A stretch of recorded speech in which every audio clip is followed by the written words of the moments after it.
سرحة اف ام على 88.6. يجب إصلاح التلفزة من حيث القانون الأساسي نتاعها لازم يتبدل. التلفزة نتاع الثورة مازالت تخدم قانون بن علي، معقول؟ كي نبدلوها معناتها علاش نبدلوا القانون الأساسي؟ باش نحطوا شيء اللي هو اسمه أهداف. ما ثماش مؤسسة ومرفق عمومي يخدم بدون أهداف. ديريكسيون بار اوبجيكتيف دي بي او معناها ابسوليومون يلزمك، فهمتي؟ بار اوبجيكتيف يلزمك تحط لي زوبجيكتيف نتاعك شحب يخدم الإعلام.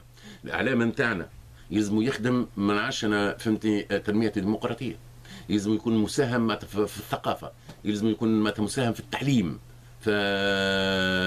يلزم خدمه المصلحه العامه من خلال معناتها توفير اعلام حر ونزيه، يلزم هو يكون معناتها حارس البوابه للديمقراطيه، فهمتي؟ ما يسمى بالسلطه الرابعه، هو حارس البوابه، فهمتي؟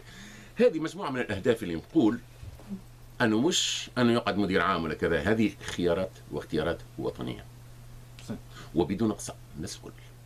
نجيو على مستوى مجلس الشعب مثلا، فهمتي، على مستوى البرلمان أو في ندوات نستطيع فيها الناس الكل، ونحطوا الأهداف نتاعنا هذه ونخرجوها في مراسيم حتى تفرض على الكل.